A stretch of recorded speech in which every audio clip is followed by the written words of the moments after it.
Now, for more on what's driving the U.S.-India relationship, we're joined by Haiyan Wang, managing partner of the China-India Institute. Welcome back to the show.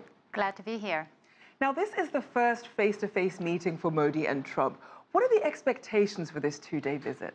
I think the two-day visit, the expectations are somewhat reasonable. And one is for the two leaders to get to know each other, to set the right tone, to build a personal rapport.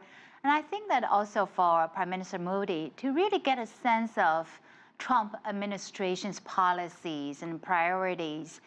It is tough because we see a lot of unpredictability, uncertainties, and the swinging policy stance from one end to the other end. So I think that this is for Prime Minister Modi to regain a good grasp of where exactly India fits in the grand scheme of strategic priorities for the Trump administration.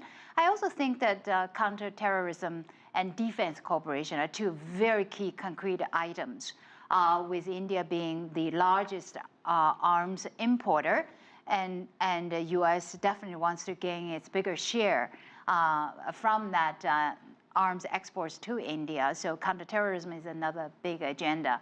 But overall, expectations have not been set very high, and so far both sides seems to be pleased with the tone and the outcome.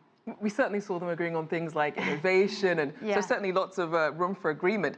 Now, what about issues that may be a little bit more problematic? We know that obviously with these skilled worker visas that Trump wants to get rid of, and you have a lot of high-tech talent coming out of India. Yes. How do you see those two ideas meshing together? I think that the H-1B visa issue has not been one of the top priority on this trip's the agenda. After all, it's the Congress who decides it.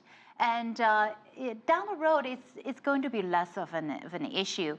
One is that Indian companies, IT companies, have realized that artificial intelligence at some point is going to replace a lot of the skilled low-level IT work, one. And two, as Indian IT companies become more global, they realize they have to be closer to the ground, serving the U.S. customers. And actually, they are building service centers right here in the U.S. and offering to create more jobs. That's certainly to the pleasing ears of Donald Trump.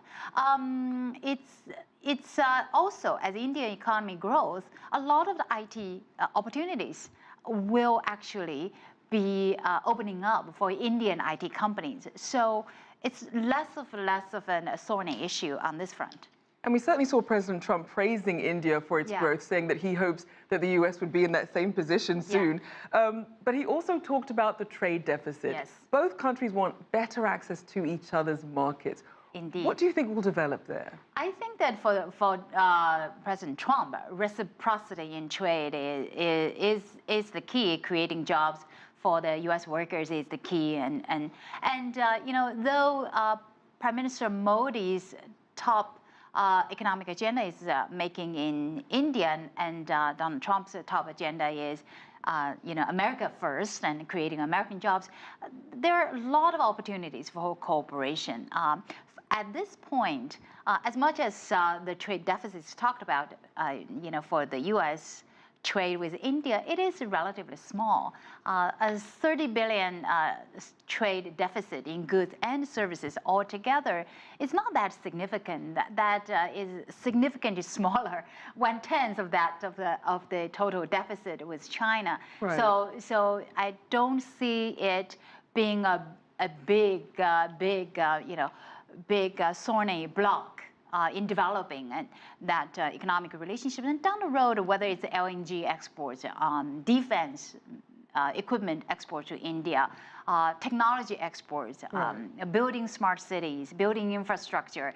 And there are a lot of growth areas for U.S. companies, and U.S. companies recognize that. And to that point, ahead of the visit, in an opinion piece for the Wall Street Journal, Modi said that bilateral trade with the U.S., which already totals $115 billion a year, is poised for a multi-fold increase. Yes. Where does this relationship go from here?